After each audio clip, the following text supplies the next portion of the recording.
Bismillah. Assalamualaikum warahmatullahi wabarakatuh. Innal hamdalillah, shalatu wassalamu ala Rasulillah wa ala alihi wa sahbihi wa mawala. Wa qala Allah ta'ala, a'udzu billahi minasy syaithanir rajim. Bismillahirrahmanirrahim. Inna fi khalqis samawati wal ardh wa ikhtilafil laili wan nahari la ayatin li ulil albab alladzina yadhkuruna Allaha qiyaman wa qu'udan wa 'ala junubihim wa yatafakkaruna fi khalqis samawati wal ardh wa qala rabbana ma khalaqta hadza batila ila akhiril ayat. Sadaqallahul azim. Bapak Ibu jamaah kaum muslimin muslimat yang dirahmati Allah, tentu kita mulai dengan memanjatkan puji dan syukur kehadirat Allah Subhanahu wa taala. Alhamdulillah sampai malam kini Allah selalu mencurahkan rahmat dan karunia-Nya, sehingga tadi informasi bodangan baru perdana diulang kembali pengajian rutin setelah Ramadan. Mudah-mudahan diulang kembali ini akan bisa lebih elok, lebih ramai, lebih rancak, lebih semarak dari nanlah dilakukan sebelum Ramadan. Dan itu diharapkan manfaat Ramadan itu bisa terbukti dengan diulangi kembali pengajian. Mudah-mudahan demikian. Amin ya rabbal alamin. Kemudian salawat yang salam termohonkan kepada Allah untuk selalu disampaikan kepada Nabi kita Muhammad sallallahu alaihi wasallam. Allahumma shalli ala Muhammad wa ala alihi wa sahbihi ajma'in. Bapak-bapak, ibu jamaah maghrib yang berhormati, ada sepotong ayat yang tadi Ambo bacakan, dan ayat itu betul-betul merupakan pengakuan tulus ikhlas dari insan-insan beriman terhadap segala yang diciptakan oleh Allah. Itu dimulai dengan inna fi khalqis samawati wal ardh wa ikhtilafil laili wan nahar la ayatin li ulil albab. Sesungguhnya pada penciptaan alam semesta, langit bumi tentu dengan segala isi, berapa banyaknya isi bumi, baik nanado di atas bumi, nanado di dalam laut, dan nanado di dalam perut bumi, tambah dengan yang ada di angkasa luar, tambah pula dengan dipertelinya per makhluk nanado pada diri manusia, dengan segala macam perangkat mulai kepala sampai ke kaki, nanado di dalam setiap jenis binatang, ikan dengan segala macam jenisnya di laut, binatang dengan segala macam jenisnya nanado di atas bumi, baik yang liar masih di hutan rimba raya maupun yang sudah dijinakkan dipelihara oleh manusia. Apakah itu dipelihara diharapkan dagingnya, apakah itu dipelihara diharapkan tenaganya, dan ada juga yang diharapkan indah bulunya ataupun merdu bulunya, bunyinya. Nah, semuanya itu menjadi tanda-tanda kebesaran sang pencipta, menjadi tanda-tanda kebesaran Allah Subhanahu wa taala li ulil albab, bagi orang yang memiliki pemahaman. Albab itu jamak dari lubun. Lubun itu sudah menjadi bahasa kita lubuk. Lubuk bahasa Indonesianya lubuk bahasa awak. Nah, mulai tertangkap dewa sekali dan julah menjadi bahasa sehari-hari dalam airnya, dalam lubuknya. Dalam memberikan kata ganti kepada seseorang yang memiliki paham, itu sering kita pakai sianu tu yo dalam ayahnya. Nah, jadi dalam ayahnya itu menggambarkan memiliki pemahaman yang dalam. Kenapa? Karena ada lubuk. Jadi memang tidak bisa ditolak Pak, makin dalam lubuk tentu makin banyak air. Makin dangkal lubuk, dangkal pula air. Nah, bagi ulul albab, orang yang memiliki kedalaman pemahaman, itu alam semesta aku pasti menjadi buah pikiran dia. Nah gitu. Sebagaimana yang pernah Bos sampaikan tadi. Kita ambil satu saja ibu-ibu. Kalau Bos sampaikan nanti kan, itulah mulai menjadi renungan dakwah.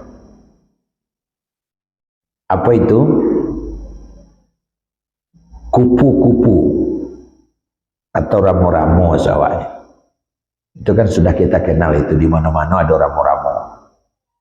Itu ramo-ramo itu apa ibu? Di musim kawin itu bisa bejantan mencium betina jarak sampai kilo. Aneh tak? Dawak mencium di jarak bara bisa nyawa manusia. Kadang lama bawa ke kuah sate dia kemudian ke bawah, tak tahu ada. Jadi kalau yang betinonya itu ada di Kota Panjang, yang bejantannya ada di Penyalayan, dan musimnya waktu itu musim kawin, maka yang betina ada di Kota Panjang kau mengeluarkan satu aroma bau yang bisa dicium oleh bejantan di Penyalayan.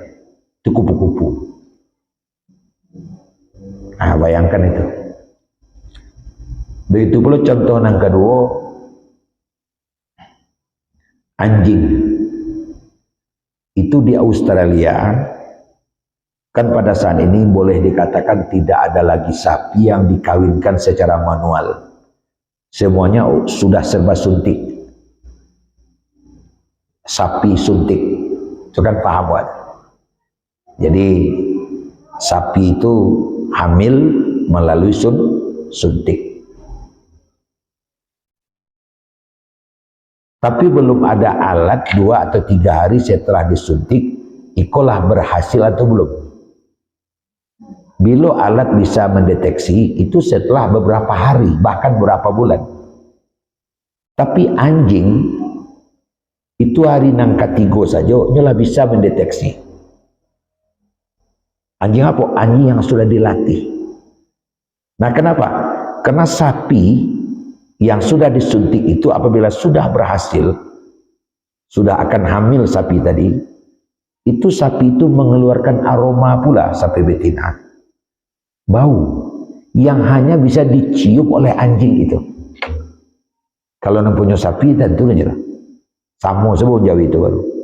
Tapi anjing bisa mencium. Belum ada alat yang bisa menentukan, tapi anjing sudah.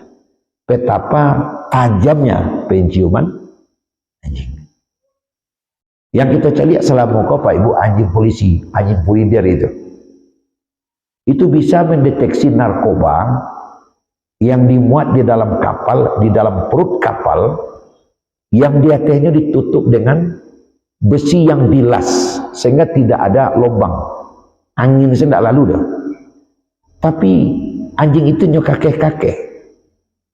Lalu dibuka dengan las pula, ternyata ada narkoba. Artinya apa? Masih tercium. Nah, itu banyak lagi keunikan-keunikan, kemahadahsatan, keistimewaan-keistimewaan yang oleh Allah ditempelkan kepada ciptaannya. Jadi kesimpulan dari segalanya apa? Rabbana ma khalaqta hadza batila. Ya Tuhan, ternyata seluruh yang kau jadikan ini tidak ada yang sia-sia. Semuanya ada manfaat. Semuanya ada dampak positifnya ke dalam hidup manusia. Nah Bapak Ibu sekalian, maka alam semesta dengan segala isinya itu masih banyak yang belum bisa dimanfaatkan oleh manusia. Makanya ilmu itu selalu berkembang, ya, selalu berkembang, kehidupan manusia akan bertambah maju. Dan itu terlihat betul dengan makin lamanya makin berkembang peri kehidupan manusia. Nah, Bapak Ibu sekalian, saking berkembangnya kehidupan manusia, kadang membuat manusia itu makin sadar. Lambat itu perkembangan kehidupan. Ini biasa, jantung ditukar itu biasa. Hati ditukar itu biasa. Biasanya nah ditukar itu rumah, baju. Ini jantung, hati, limpo, bahkan organ tubuh lain itu sudah biasa saja ditukar di orang kini. Sehingga ada istilahnya donor, transplantasi, menukar anggota tubuh. Donor jantung, donor hati, limpo, nah itu sudah biasa itu. Itu kedahsyatan pengetahuan yang dialami oleh manusia. Nah, namun demikian, pengetahuan yang ada pada Allah itu tetap di atas segala-galanya. Tidak bisa sampai manusia mengatasi pengetahuan itu. Tidak bisa. Makanya betapapun ahlinya manusia, nantinya tetap berada di dalam lingkaran manusia dan tidak akan mungkin mengatasi yang ada pada Allah. Wa ma utitu minal ilmi illa qalila. Kami tidak berikan kepada engkau ilmu, wahai manusia, hanya sedikit. Sudah begitu bentuknya kemajuan manusia, itu masih seketek. Jika dibanding dengan pengetahuan Allah Subhanahu wa Ta'ala yang Maha Tahu segala-galanya, masih seketek. Salah satu di antara contoh yang dapat awak kemukakan bahasa masih seketek. Yas'alunaka 'anir ruh. Jika mereka bertanya kepada engkau Muhammad tentang roh, qul, jawab, ar-ruh min amri rabbi. Roh itu urusan Tuhan. Jadi untuk yang satu ini Allah tidak akan pernah berikan kepada manusia. Jadi masih datang. Wa yakin bahwa itu punya roh. Dan kalau mati menandakan roh sudah lari dari badan. Jadi wa idu ini, wa dalam masaji kan idu kok, sange wa hakul yakin bahwa awak punya roh. Tapi awak tak mampu untuk menjawab sabalah kamala tak roh awak. Tidak bisa aja. Roh itu di tangan, ada orang yang pontong tangannya tidak ada, masih hidup. Tidak bisa dideteksi. Bantuannya roh itu tidak bisa. Sehingga ada beberapa komunitas dokter di Jepang, karena dia tahu bahwa manusia itu hidup lantaran ada satu zat untuk hidup, namanya roh. Kalau dia sudah mati, roh keluar. Nyocarilah orang nampi mati. Nyocari orang nampi mati, masukkan ke dalam keranda. Yang keranda itu tidak ada lubang sama sekali. Sampai orang itu mati. Berarti rohnya masih dalam keranda. Lah tanang saja kok, nyocari, dan nampak roh. Tidak nampak roh terus, salah kamalannya wah. Kemudian dia ambil, cari orang hampir mati lagi, dimasukkan ke dalam keranda kaca juga. Dia warna, waduh nampak bentuk uwo, nah dikasih warna. Nah setelah orang itu diam mati pula, tidak aja nampak. Nah jawabannya yang tadi, yas'alunaka 'anir roh qul roh min amri rabbi. Jika kamu bertanya tentang roh, mereka bertanya kepada engkau Muhammad tentang roh, jawablah, roh itu adalah urusan aku. Bahkan tidak bisa diberikan kepada manusia sama sekali. Ada beberapa tahun yang lalu, seorang gadis, dua orang gadis lah, berkebangsaan Iran, cantik-cantik, tapi kembar siam. Lah sarjana keduanya, tapi kepalanya malake. Ketika itu gadis tersebut berumur 27 tahun bersepakat keduanya untuk berpisah. Palunya laki kembar siam. Lalu dioperasi oleh 7 orang dokter di Singapura. Mungkin ada di antara awak yang baca itu. Ya, ya. Lalu apa yang terjadi, Pak? Dokter yang 7 itu sudah mengadakan pertemuan dan diskusi. Bagaimana caranya untuk membedah, memisahkan 2 orang ini. Mulai dari hitungan yang sebesar-besarnya, sampai kepada yang sekecil, detailnya sampai kepada saraf-saraf. Tapi apa yang terjadi setelah itu dilakukan? Operasinya gagal. Nah, seketika operasinya itu gagal, keduanya meninggal. Apa kata dokter yang 7 itu? Kami sudah berusaha sekuat kemampuan yang ada pada diri kami, tapi Tuhan berkehendak lain. Hanya masih nyakui bahwa di hatinya ada ilmu Tuhan. Nah, itu poin yang awak ingin kajakan ya Pak Ibu. Bagaimanapun kita tetap kita masih tetap di bawah. Wah, tidak bisa untuk melebihi. Tidak bisa untuk melebihi.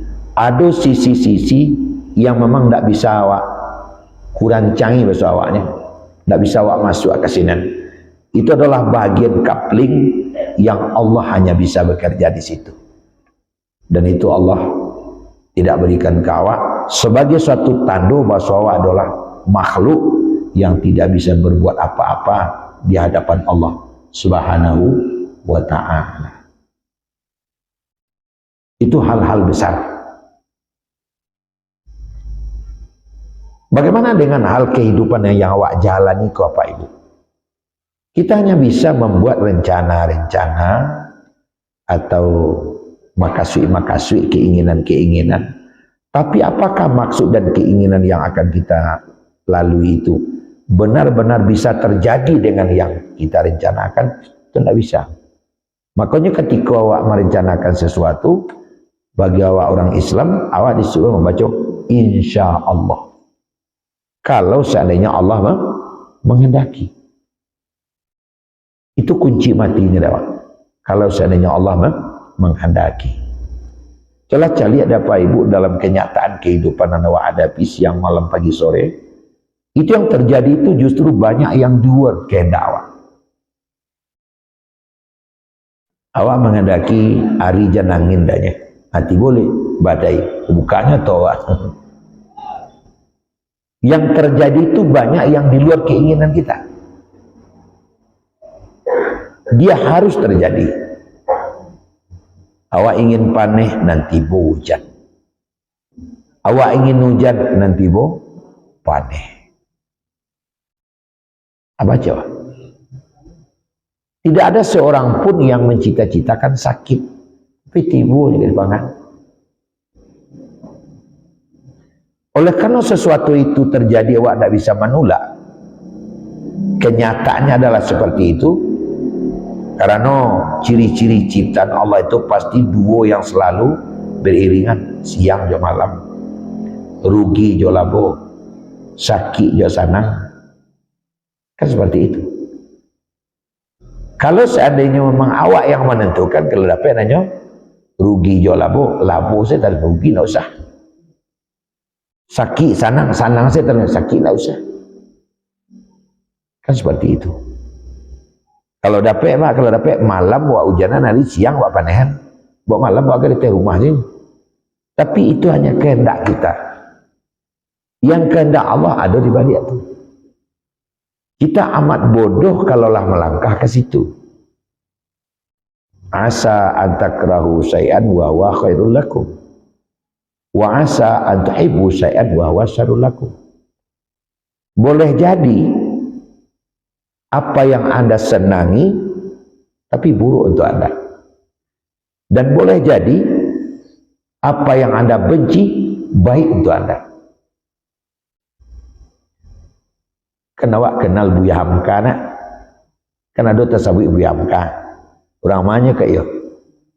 Orang Minang. Kampung di mana di mana? Meninjau. Ya, Meninjau. Kan pernah dibenamkan oleh Soekarno ke dalam penjara 2 tahun. 2 tahun 2 bulan. Kemudian bebas. Soekarno meninggal. Di saat Soekarno meninggal, itu hampir semua kiai-kiai yang ada di sekitar Soekarno tidak mau menyolatkan. Karena memang di dalam ajaran Islam ada la solata lima liyusol. Tidak ada solat bagi orang yang tidak pernah solat. Kiai-kiai itu beranggapan Soekarno nggak solat. Sehingga tidak kau sama yang kayak gitu. Akhirnya datanglah Buya Hamka. Kenapa nggak disolatkan? Nggak mau solatkan Buya. Saya solatkan. Saya jadi imam. Dia jadi imam. Dialah Buya ketua MUI waktu itu yang jadi imam. Banyak yang ikut. Tapi setelah selesai solat ada seorang pemuda yang menemui Buya. Dia bertanya ke Buya Aceh. Tadi orang berbasa-basi ke Manyabayang. Lalu Buya mengambil alih, Buya imam. Buya doa alih cara khusyuk. Lupa Buya anak. Soekarno telah membenamkan Buya ke dalam penjara 2 tahun. Nak tekan ada Buya. Apa jawab Buya Hamka apa? Karena saya ingatlah makanya saya solatkan. Kamu tahu tak ya? Soekarno telah membenamkan saya ke dalam penjara 2 tahun 2 bulan. Saya harus berterima kasih kepada Soekarno. Kenapa? Karena selama 2 tahun 2 bulan saya dalam penjara, saya selesai menulis tafsir Al-Azhar 30 juz. Kalaulah saya tidak dimasukkan ke dalam penjara, ini tafsir nggak ada. Nah sekarang sudah diterjemahkan ke dalam berbagai bahasa. Sampai hari ini masih dapat kita baca karyanya. Pilih ke toko buku Pertiwi, Kerabat, dan jual. Kalau tidak masuk, tidak ada terus. Jadi belum tentu yang jelek itu hasilnya jelek. Ini dia asa antakrahu syai'an wa huwa khairul lakum. Boleh jadi apa yang paling Anda benci itu adalah baik untuk Anda. Nah, begitu caranya kita menyikapi apa yang terjadi. Jadi awak tidak langsung merungoi, tidak langsung menyambuk. Pasti ada hikmah di belakang ini. Terima apa adanya. Karena ada kunci Inggrisnya dalam Quran. Innallaha la yuhibbul fasad. Allah tak suka kepada yang merusak hambanya. Pasti yang memberikan kebaikan kepada hambanya. Cuman karena dek panjulu awak singkek tak sampai awak ke ginjainya, awak berkesimpulan beda. Awak ke orang kek hujan. Baru kita terasa nanti tuang seri hujan dan 8 hari sudah itu baru terasa seminggu. Baku itu kawan orang kek itu kabarnya macet terjebak runtuh aja. 2 hari sudah. Baru kemudian. Baru belakangan terasa dewa. Makanya apapun yang kita alami di dalam hidup, asalkan itu tidak human error namanya, asalkan itu tidak berasal dari kesalahan kita, dari kecerobohan awak, itu pasti ada hikmah. Karena kemampuan kita itu yang sampai berusaha, hasil itu tidak awak terus. Hasil tidak kita. Jadi ada seorang pemuda Bapak Ibu yang sudah berusia lebih dari 35 tahun. Tapi belum juga beristri. Sementara kawan-kawan dan semua gadang jadinya adalah menantu. Inilah menantu. Maka nama orang Jawa. Pikirnya. Kok pencarian lah doanya, lah tagoknya, ada apa? Maka pergilah dia bertanya kepada seorang ulama. Buya kecil, salam Buya, dah ada orang namanya boleh, dah ada kawan wawaso aja. Jadi kata Buya ini, mungkin takdir Allah itu belum sampai kepadamu. Buya ini mengatakan, baiklah ke Makkah aja. Allah pergi umrah aluleh. Mari kita umrah besok. Berdoa itu di multazam. Berdoa cara ikhlas di Sinan, minta orang rumah di situ. Ya baiklah, berangkat, siapkan segalanya, tawaf. Sampai di dekat multazam itu dia berdoa, ya Allah ya Tuhan, agi aja lang rumah agak cie jadi. Dia berdoa, agi aja lang rumah ya Allah, seorang saya di. Amin. Pulang. Tapi dia pulang itu sudah harap itu. Kenapa? Karena Buya ini mengusulkan berdoa di situ. Ternyata apa terjadi? Pak lah 6 bulan di rumah tidak ada. Tidak ada ingok lah ngau koro. Dia datang lagi kepada Buya. Buya, apa Buya? Sekian modalnya pergi ke Makkah, tidak ada rahasia. Ada doang sekolah. Mulai semenjak dari pulang ke Makkah dulu, liang pai sembahyang ke saji. Lihat doa ulang doa terima saji. Itu tidak Buya, awang salah. Selalulah taat dan baca lagi doa itu sampai di rumah. Mulai besok Tuhan pasti mengabulkan doamu. Kamu tahu dah, pengabulan doa itu hak Allah, cepat, lambat atau lama. Tapi najalah doa dikabulkan. Ya Buya, mulai besok mau ke masjid lah. Pagi datang ke masjid. Jarak antara rumahnya ke masjid, kau ada 10 rumah. Di antara rumah itu ada punya anjing. Nyupi ke masjid, anjing kau kan tahu sana biasa. Sianan jarang. Ika aja ada anjing. Ika aja ada giginya. Takallaba wati itu. Dibawa ke rumah sakit, diubek, dijahit, dibidan, dirawat. Ada beberapa hari. Terjadilah kenalan dengan bidan. Jadi ininya bidan loh, kan gitu. Kan ada saja itu. Tapi bidan terus. Nah, Bapak Ibu hadirin sekalian, cuman pemuda kode agak reman. Ada yang dari yang bini datang aja kemari baik. Padahal itu bentuk pengabulan doa yang secara ikhlas ia ajukan. Begitu caranya. Tadi disebut sansaro mambo nikmat. Cuma bagi awak nana lu aja nih gigi lo badan ganjang gitu tuh. Itu cara pengabulan doa. Jadi ilmu Allah itu kita tidak tahu Pak Ibu. Ilmu Allah itu sangat luas.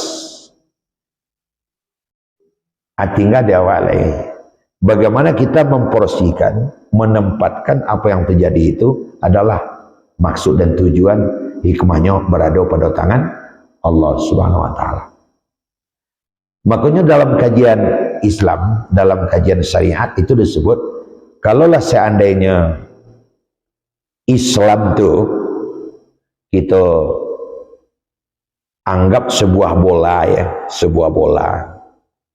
Kemudian bola itu kita belah menjadi 2, maka sabalah banamo syukur, sabalah banamo sabar.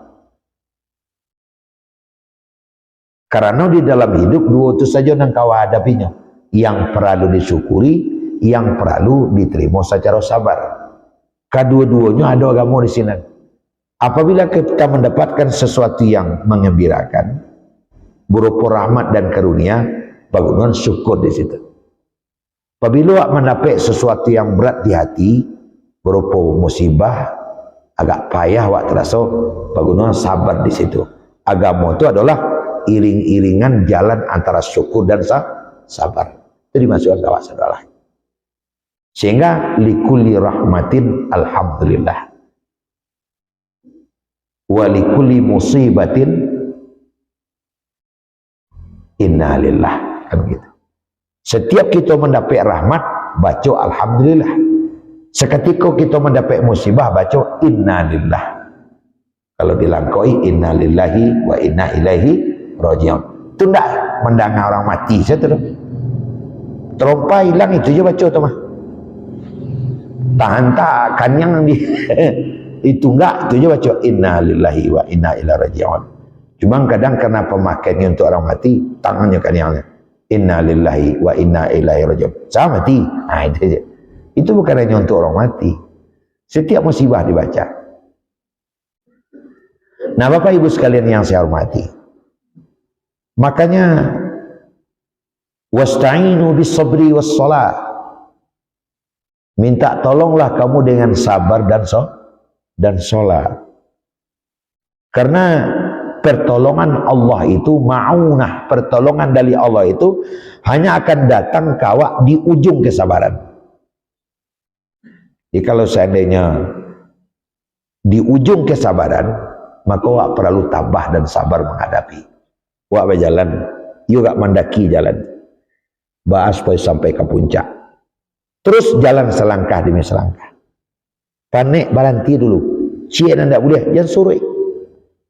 Panik berhenti, kumpul tenaga dulu. Taruh setapak-setapak. Akhirnya sampai juga ke puncak. Ada teman-teman dan saudara kita, perjalanannya baru setengah, tidak mungkin dia balik-balik. Ya tidak sampai. Sebab Allah nan punya kekuasaan ke arah itu, Bapak Ibu sekalian. Nah, jadi yakinlah awak bahwa yang memberikan keputusan terakhir itu adalah Allah Subhanahu wa ta'ala. Tugas kita hanya melaksanakan usaha, kemudian dibarengi dengan doa. Makanya iyyaka na'budu wa iyyaka nasta'in. Setelah kita nasta'in berusaha, ada na'budunya, ada doa. Jadi dipati jo doa, itulah kira-kira. Ada orang yang dalam hidup hanya doa, ada usaha saja. Sementara doanya tidak ada. Amba dapat ingin memberikan contoh kepada kita nambah Samuel. Ada juga orang yang dicarinya dapat, yang diusahakannya ada hasil dalam berusaha, sehingga tonggok lah ratunya. Tapi masalahnya lain, malah dapat mangko rasa kehilangan, malah balabo mangko rasa rugi, lahado mangko menyesal. Kan ada orang yang bantu itu. Di waktu hidupnya masih biasa-biasa saja, sakinah, mawadah, rahmah. Tapi setelah harta dia miliki, ribut tarik. Anak-anak ribut, badus anak ribut. Ada apa? Ternyata yang ia lakukan itu balik sebalah, bau sausan alai doa kurang. Sebab ada sesuatu yang harus ada pada sesuatu yang miliki, Pak. Berilmu harus ada itu. Barato harus ada itu. Sehat badan harus ada itu. Apa itu? Berkah. Artinya, kalau bahasa awaknya barakai. Banyak harta benda kita, leko berkat. Banyak ilmu kita, leko berkat. Ada orang yang ilmunya setinggi langit, berkatnya tidak ada. Sehingga karenanya adalah insinyur pertukangan, teknik sipil, nyu mampu saja. Nah semeter itu nyubuh 90 cm. Itu tidak berkah jadi. Nah sekilo itu 9 mato, 9 on. Jadi berkah itu tidak ada. Kalau tidak ada berkah, akhirnya tidak ada manfaat dari apa yang kita miliki. Jadi berkah itu adalah nilai manfaat yang diambil dari yang kita miliki. Orang yang memakai harta atau menggunakan harta atau memakan harta yang penuh berkah, bajaso terasa. Kok tumbuh di baju, memakai baju itu senang hati. Kok tumbuh di makanan, makanan itu masuk mulut, senang hati. Tapi kalau seketika memakai gelisah awalnya itu berkah tidak ada. Kenapa berkahnya tidak ada? Karena kita konvensional. Di dalam mencari harta itu tadi, tidak mengikut sertakan Allah Subhanahu wa ta'ala. Konvensional saja. Kadang wakil jauh saya lupa coba bismillah. Nah di sekolah makanya bagaimanapun di tengah-tengah kehidupan, awak sebagai orang Islam kalau ditata. Fantasiru fil ard wabtaghu min fadlillah wa dzakaru wadhkurullaha dzikran katsira. Bertebarlah di muka bumi, carilah karunia Allah, tapi berzikirlah kepada Allah dengan zikir yang sangat banyak, la'allakum tuflihun, agar kamu memperoleh kemenangan. Bila itu lakukan, idza qudiyatish shalah, kalau sudah sembahyang. Jadi dibuka pagi itu hidup salat dulu. Dari cepat tidur nak baik keparak sekali dah. Ada salat. Ada baca Quran. Ada jamaah subuh ke masjid. Ada solat jamaah. Ada solat sunat. kemudian ada doa, baru keluar. Langkok rasanya. Sehingga anak dapat mereka penuh dengan berkah. Kan awak bersuah kadang-kadang Pak Ibu baca itu makin makan makin lapar baru, makin minum makin awih. Cari itu di masalahnya. Ternyata berkah itu yang tidak diperoleh. Kenapa berkah tidak diperoleh? Persyaratan untuk mendapatkan berkah tidak langkok. Apa persyaratannya? Ibadah. Ujung-ujungnya adalah berdoa. Sedangkan Rasulullah saja minta ampun ya Bu. Tubu ilallah fa inni atubu fil yaumi atamarrah, kata Nabi. Minta ampunlah kepada Allah. Saya saja 100 kali sehari insyaallah minta ampun. Nabi berdosa tak? Nabi tidak ada dosa Pak. Maksum, bersih dari dosa. Tapi walaupun Nabi bersih dari dosa, Nabi tetap minta ampun. Awak kesabui. Segagak dosa akan seperti itu. Makanya kita berdoa. Jadi intinya doa itu apa? Intinya doa itu adalah menunjukkan kerendahan hati kita kepada Allah. Jadi orang nandak mau berdoa, nandak melaksanakan doa, nandak baca doa, itu orang sombong. Aman dan seorang sebisanya, seolah-olah seperti itu. Jadi biar seketek tapi kualitasnya bukan main. Ilmu seketek tapi berkualitas, ratus seketek tapi berkualitas. Sehingga dari sawah dan sapiriang tu, de sawahnya sapiriangnya, tabuek rumah, tak sekolah anak, laminan tu pula, dia biasa-biasa saja. Dia orang lawehnya entahlah cakap itu buat. Kenapa? Karena berkahnya itu tidak ada. Nah, untuk mendapatkan berkah itu harus ada persyaratan, yaitu ibadah yang diwajibkan oleh Allah Subhanahu wa taala melalui agama Islam yang diberikan kepada kita. Itu sebenarnya Pak. Makanya alladzina yadhkurunallaha qiyaman wa qu'udan wa 'ala junubihim. Ia selalu berzikir kepada Allah di waktu berdiri, di waktu duduk, bahkan wa 'ala junubihim di waktu tidur. Barunya bisa. Di waktu berdiri, di waktu duduk, dan di waktu tidur. Tidak ada saat yang kosong dari berzikir. Di waktu berdiri, makasihnya maka raju tuh. Karena bekerja itu dikategorikan berdiri. Karena pada umumnya kita bekerja dengan menegakkan kaki. Itu zikrullah juga. Di waktu duduk, ya ada bekerja sambil duduk. Zikir juga kepada Allah. Di waktu tidur kan istirahat. Juga dimulai dengan berzikir kepada Allah. Bismikallahumma ahya wa amut. Dengan nama Engkau ya Allah, aku hidup dan aku mati. Mati di sana itu adalah tidur. Jadi tidur kita juga termasuk kategori zikrullah, berzikir kepada Allah Subhanahu wa taala. Kemudian yang primadona bana kalau nanti diajarkan dek Rasul kawa, Bapak dan Ibu sekalian, Rasul betul-betul memanfaatkan waktu-waktu yang memang nilai daripada ibadah kita itu tinggi di sini. Makanya kalau kita lihat dalam sejarah Rasul ya, itu bukan main. Jauh mana ketinggalan waktu Rasul. Ketika itu Nabi tidur di rumah Aisyah. Tersinta Aisyah, Nabi tidak ada. Kita lihat kiranya solat di pintu kamar. Lalu balik. Tersinta kita lihat solatnya baru. Lalu balik. Lah 3 kali terbangun, Nabi masih solat. Pergilah Aisyah ke sana. Wah ya Rasul, bamang ku bantu kawana solat. Kau itu kan tidak berdosa. Jawab Nabi apa Ibu?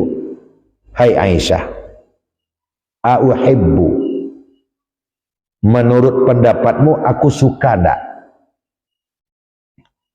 jika Allah uhibbu an akuna 'abdan syakura, menurut pendapatmu aku suka tak jika Allah menamakan aku hamba yang pandai bersyukur? Ini ternyata solat Nabi yang seperti itu untuk menggait agar dapat predikat bersyukur. Itu Nabi itu orang yang tidak berdosa. Nah, itu pulang kada doa. Nah, itu sholat malam. Kemudian sholat duha. Nah, sholat duha itu menyisihkan waktu dalam kesibukan. Waktu duha itu kan waktu bekerja. Sibuk amah tengah hari. Nang ke sawah, sibuk ke sawah. Nang ke parak, sibuk ke parak. Nang guru, sibuk mengajar. Nang di kadai, sibuk di kadai. Tapi waktu sibuk itu sedikit kita sisihkan, kita menghilang, lalu sholat. Namanya sholat duha. Itu bukan main. Kedua waktu itu, kedua saat itu betul-betul dikerjakan oleh Nabi, sehingga Nabi menjadi orang yang hidupnya penuh berkah. Ini jangan ke solat malam, jangan solat duha, kadang solat wajib saja selesai. Nah, tentu hidup kita menjadi tidak baik. Hidup kita dengan penuh laknah jadinya. Nah, jadi hal-hal yang seperti itu. Karena Bapak Ibu sekalian, nah dalam agama kita Islam itu justru ibadah waktu banyak nan sunat daripada nan wajib. Bentuk sembahyang nan wajib 5 waktu itu subuh, zuhur, asar, maghrib, isya. Itu nan wajib. Cuci lihat solat sunat berapa banyak. Sebelum subuh nak mengiringi zuhur, nak mengiringi asar, mengiringi maghrib, nak mengiringi isya. Solat qabliyah, ba'diyah, belum solat malam, solat duha, solat safar, solat sunat wudu, solat sunat mutlak, solat sunat syukur, banyak sekali solat sunat. Jadi sembahyang pun banyak sunat. Ternyata memang ukuran dekat, ukuran taat, ukuran dakek kepada Allah tidak dina wajib kau, tapi dina sunat tu. Kalau na wajib kadang dia takut dosa kada jujur tu. Semua kalau ndak kada jujur awak menjadi dosa. Tapi kalau sunat indak benar dikarajokan kan ndak dosa tu. Di situ main pena kau. Di situ main pena. Makin banyak solat sunat awak, maka akan makin tinggilah rating nilai awak di sisi Allah Subhanahu wa ta'ala. Banyak solat-solat sunat. Kalau wajib lah kajaleh juga. Nah, itu hal-hal mana mengakibatkan dapat awak yang namanya berkah. Jadi wak cari rata-rata Pak Ibu, orang yang hidupnya itu tenang, yang hidupnya itu nyaman, sehingga dia memiliki keuletan di tengah-tengah kehidupan. Apapun permasalahan yang dia hadapi, tapi dia sabar saja. Itu lain tidak adalah orang yang memang kontribusi ibadah yang dimiliki sangat tinggi. Tapi kalau ibadahnya tipis, kesabarannya rapuh pula. Tahun pasti hilang saji 2 bulan tak kau saji. Banyak saji mah, madiang tu sudah alahnya je. Akan ruginya jadinya. Kan ruginya jadinya. Tapi kalau kontribusi dan persiapan ibadah itu sangat banyak, malah dia redha. Dia datang lagi besok. Tapi terempatang, tak deh. Mudah-mudahan dipakainya untuk sembahyang. Tapi kalau tidak, bohnya limu dia.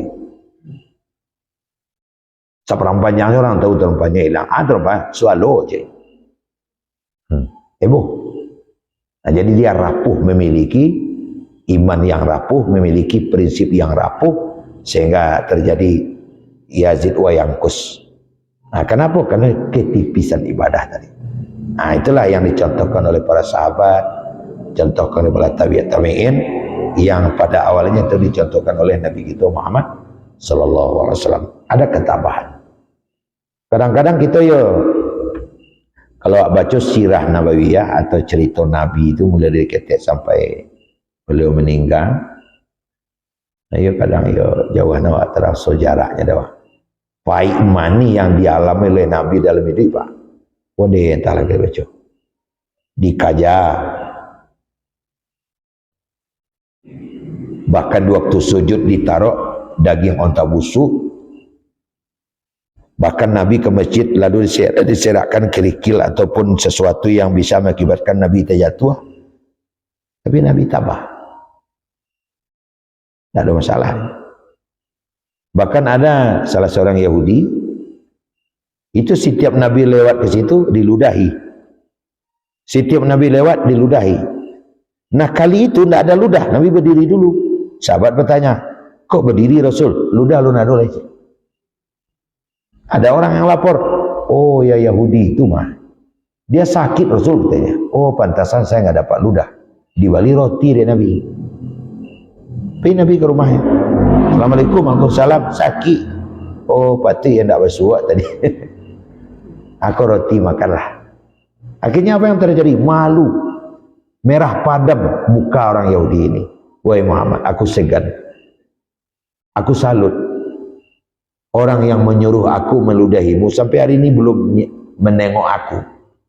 Tapi kau yang kena ludah setiap hari, malah yang datang lebih dulu menengok aku. Hari ini saya akan jadi pengikutmu Muhammad.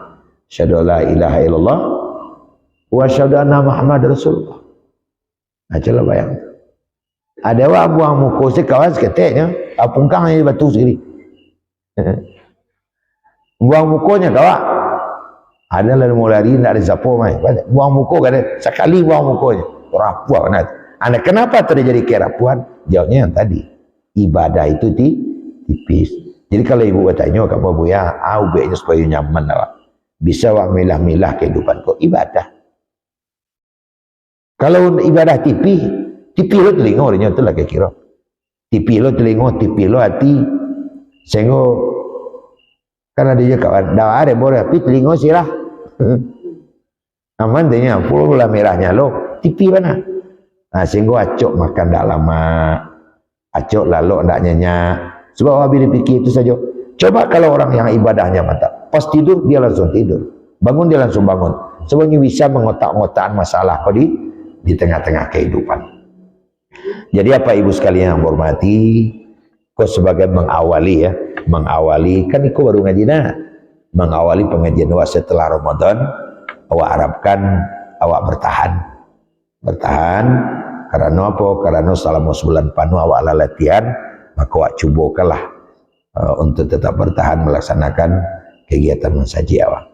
Banyak kau tadi kalau sudah beberapa kali, ini baru yang pertama. Ya pada umumnya di masjid musala tempat lain juga baru hari-hari mengawali gitu, hari-hari mengawali untuk melaksanakan wirid kembali. Barangkali itu Bapak Ibu sekalian pengajian waktu ini. Waktu lama sudah terang orang azan, mudah-mudahan akan ada manfaat. Terlebih terkurang mohon maaf dan akhirul kalam. Assalamualaikum warahmatullahi wabarakatuh.